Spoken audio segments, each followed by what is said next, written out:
Welcome back to PlayStation Live from E3, everybody. Justin and Kristen here, talking to Carl Lue, producer at Ubisoft Singapore, about Skull and Bones. Arr. Arr. Okay, I got my bad pirate impression. You had to get that out. I had to do it. So, Skull and Bones, this is something that got revealed a while ago, but we got a really, a much better look at it this week at E3. Can you give us kind of the broad strokes? What is Skull and Bones? Yeah, so here at E3, we're showcasing the hunting grounds, which is the essence of Skull and Bones. It's a shared world with 10 players in it, and you engage in whatever you want. You go out into that world seeking to become the pirate that no empire can take down. So you do that by taking on merchants, warships, or other players. Cool. And this is, to kind of make the comparison nice and early, this is very reminiscent of the naval battle stuff in Assassin's Creed Black Flag, which I was a huge fan of. Can you tell us a little bit about how you took kind of the skeleton of that and expanded it into this full game? Absolutely. So at Ubisoft Singapore, we actually created the naval gameplay for Assassin's Creed all the way back in Assassin's Creed 3. And as early as that, and especially, of course, with Assassin's Creed 4 Black Flag, we saw that the naval gameplay was very popular. And a lot of people were asking, what would this be like in a multiplayer setting? What would it be like to play a full pirate game? So that's something we've been dreaming of working on for years, and we're very happy to share that with the players here at E3 this year. Great. Well, it looks fantastic. We're seeing some footage here now. Feel free to call anything out as you see it if it stands out to you. But yeah, can you tell us? You mentioned the multiplayer. Can you tell us a little bit more about how the multiplayer functions in Skull and Bones? Yeah, absolutely. So the multiplayer it's the core of our game. It's an online game, so you're always in a shared world. And when you enter the hunting grounds, you start in the hideout. You'll prepare for your hunt. You choose what ship you want to play. You'll check what the conditions are like using the fortune teller. And once you go out into the world, you'll use your spyglass, the crow's nest, and you'll see what's around you. And sometimes you'll come across another player. And when you spot another player, that moment is really interesting because you're probably a few hundred meters away from each other, and you have to make a choice. Do I want to ally with this person? Do I want to take them on? You can very easily send a quick in-game invite, say, hey, do you want to join my group? We can take on some bigger challenges like the fort or some really difficult escorts. And so maybe you'll join up and take on other players or bigger challenges, or perhaps he'll reject your invite and you're going to have to fight each other. You mentioned the spyglass, and that got me thinking. It must be really interesting to try and balance kind of an accessible game experience with the very analog manual feel of captaining a pirate ship. How do you balance those two things, and where do you draw the line between making things too kind of opaque to the player? Yeah, with Skull and Bones, we really want to push the skill cap and make sure that it's all about deep, rich gameplay, which really exposes how good a player is, and that's how successful they'll be within the hunt. So scouting things like the crow's nest and the spyglass need to be used to collect information and know how you want to attack a foe. Another important part is the wind. So we have wind gameplay, so you really have to pay attention on what direction is the wind coming, and then align your ship accordingly to make sure you can get those attacks in the right way. Can you tell us a little bit about the strategy beyond just the immediate combat, but you can also sneak with your ship? There's ways that you can sort of move around to sort of hide and cloak yourself. Could you tell us a bit more about that? Absolutely. That's something we've shown in the gameplay video is the idea of deception. So in the world, there will be things you can interact with, and some of those include shipwrecks. And if there's a sunk ship, for example, in the trailer, we have there's a Portuguese merchant there, so you can go up to it, take its sails. They don't need those sails anymore. They don't need the sails. Those guys have been Pirates sunk. aren't completely honest, upstanding folks. No, there is no honor amongst thieves, and pirates are certainly the thieves of the Indian Ocean. Yeah, so once you're disguised as a Portuguese merchant, you can sail right past their warships or even past the fort. And that, in the trailer, we showed that the fort was a very powerful defense unit, so to get past it, deception was a good way to do that. Right. And then even in the multiplayer, say you do decide to ally, our two pirate ships decide to work together, we might turn against each other in the end anyway? Yeah, sometimes when you've taken down a big loot and it's just too delicious to share, then perhaps you'll turn on each other, yes. Oh my gosh, no honor amongst It's a bit risky, though. Yeah, of course. It is risky, and the world will react to how you behave. So if you are attacking a lot of ships and sinking a lot of other ships on the ocean, there will be bounty hunters coming after. You yourself will become a very attractive target. So on that note, what's the general progression loop look like in this game? What are players going to be kind of chasing as they're playing Skull and Bones? Yeah, so the objective is to become the pirate that no empire can take down. you start as an upstart pirate in the Indian Ocean. You've rejected the king's pardon in the Caribbean. There's no more piracy in the Caribbean. Piracy is dead in the Caribbean. Long live piracy in the Indian Ocean. So you've come across the Indian Ocean, and you're looking to become that pirate king. And how you do that is you build a fleet of ships, you upgrade them, you get new weapons, and you become stronger and stronger by collecting loot in the world and going back to your hideout and upgrading your equipment. And how does the single-player experience vary from the multiplayer experience?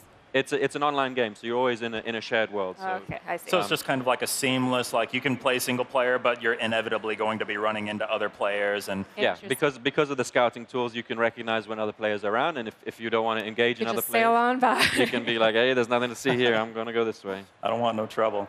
Can you tell us a little bit more about the customization options in the game and about the different ways you can outfit your ship? Absolutely. So there's gameplay customization, such as the weapons. So that's going to be the main thing. You can choose different types of long-range weapons, such as mortars or rockets, the different types of cannons you put for your broadside or your front shots. Some cannonballs, like the carronades, they're focused on sail damage, which slows down the opponents, which is really good for chasing them. You can even customize your crew. They will give you added buffs to your gameplay experience, and that's also something that you can take down on the enemy ship. You can take their crew out to make them a bit weaker. Oh, cool. So is there like on-foot gameplay? Is it mostly ship-based, or is there kind of a balance? It's a game based as a pirate captain at the helm of your ship. There is a hideout where you can walk around between your hunts and plan your next hunt, gather intel, customize your ship, upgrade things. But once the core of the gameplay is indeed you at the helm of your ship. Yeah, you mentioned that the kind of the hub area. Can you tell us a little bit more about the things that you can do there? Yeah, sure. So that's where you have the shipwright. You'll have that's where you'll be able to recruit different crew members. The fortune teller is there, where you can talk to Taljid, our fortune teller. He will let you know what state the world is in. So you can come to the same map on different fortunes, and the conditions can completely Doesn't change. it feel kind of like cheating to ask a fortune teller what you should be doing in a video game? I don't know. Well, it's optional. If you want to take on the extra challenge, don't talk to Taljid and just go out in the world unprepared. I'll probably cave and talk to the fortune teller. Yeah. Cool. So can you tell us a little bit about just kind of the gameplay that we're seeing on the screen here? Just kind of describe what's happening. Yeah. So here we see this is the Royal Fortune being captained here. So that's the biggest, strongest player ship we have here at E3. That has it's a frigate with a huge amount of broadsides. So that's really powerful. Here we can see the density of this particular map. This is in the hostile takeover fortune. So the Portuguese and the English are fighting at sea here, so that pirates are often opportunistic. So you can come in there and try and take advantage of these two factions fighting each other. You mentioned that ship was the most powerful one you have here. What's going to happen if a brand new player sets sail and encounters someone who's at like end game status? Is there like a disconnect there? How do you handle that? That is something that we're actively looking at in our PvPvE world. How do we make sure it has a safe onboarding and make sure that all different play styles will be welcomed, and that's something we'll continue to look at. Good to know that you're working on it. Absolutely. Yeah. So we've got a couple ships squaring off here. Yep, when you see the white sails, those are merchants. So as a pirate, those are like okay. the prey that you're hunting to get the most loot. You can use your spyglass to identify what those merchants are carrying. And so if there's a certain type of commodity that you're seeking at that time, you can find that ship that you want and go after it. I see. Here we see the crew. They're manning the sails. What kind of ship is your favorite so far?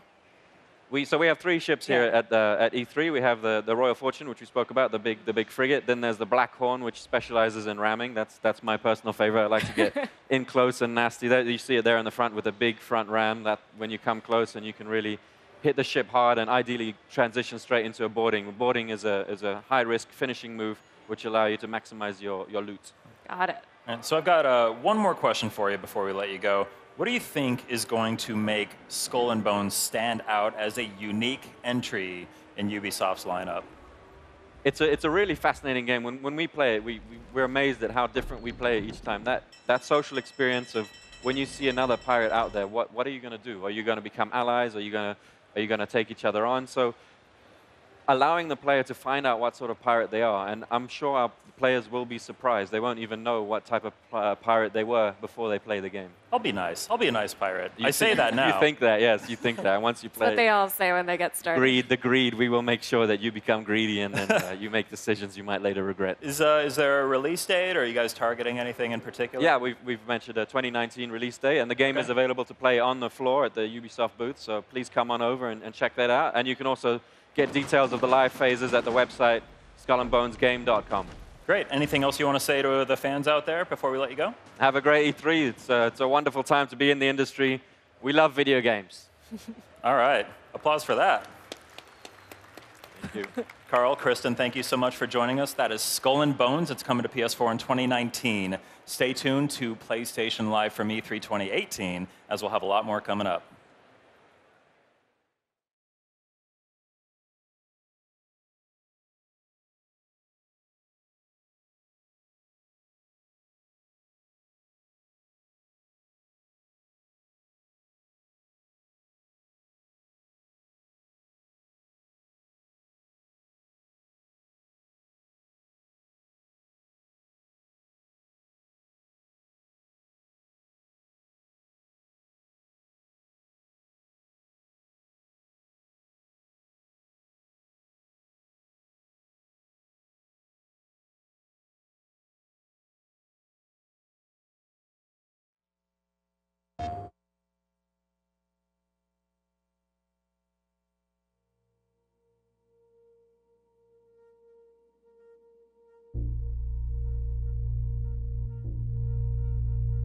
One of the first formal studies of the phenomenon was at Harvard Medical School in the year 2000. Participants played the game for 7 hours each, spread over the course of 3 days. Remarkably, 63% of the participants, almost 2/3, reported seeing imagery from the game hours after they finished playing, often just as they were falling asleep. This fact on its own was newsworthy. But even more surprising, amnesic patients with brain damage that prevents them from forming new memories also reported seeing game imagery well after they'd finished playing. These participants were unable to recall having ever played the game, but their descriptions matched those of players with perfect memories. Blocks. They all saw blocks, falling through space, sometimes rotating or fitting neatly into empty spaces between other blocks. Some participants also reported seeing completed lines disappearing. Every passing day, the winds climb stronger.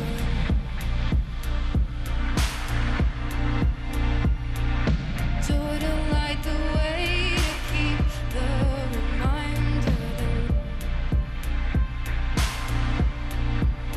I'm yours forever. There is no end in sight for us, nothing could measure the kind of strength inside our hearts. It's all connected. We're all together in this love, don't you forget it. We're all connected in this. I'm yours forever. There is no end in sight for us, nothing could measure the kind of strength inside our hearts. It's all connected. We're all together in this love, don't you forget it. The researchers gave this phenomenon a name.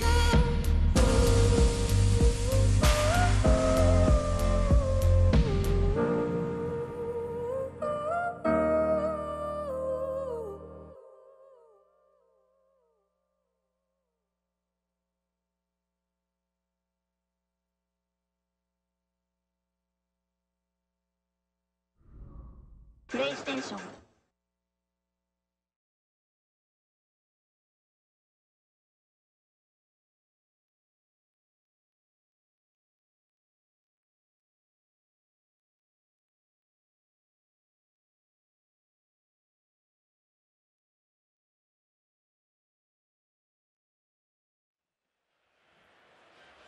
Hello, my friends, and welcome back. We are still here in downtown Los Angeles with PlayStation live from E3, and I have a very exciting segment to get to today. Ryan and Meredith here, and we are talking to Shimbori-san, Minglu, and Tom, and we are talking about Dead or Alive 6. Gentlemen, welcome back to the program. Thanks. And Thanks. welcome to Shimbori-san. Thank you guys so much for being here. Let's talk, maybe Tom, let me start with you real quick. Sure. The original Dead or Alive came out in 1996. I mean, that's a long history for the series, and the series has been around for a long time. What's it like for you and for the team to work on something that has such a history? Oh, it's absolutely amazing. I mean, DOA has evolved over the years in so many different ways, and I think, especially in the last iteration with DOA 5, when we launched that, I think it really took on a new life of its own, and I think we've really energized our competitive community with that.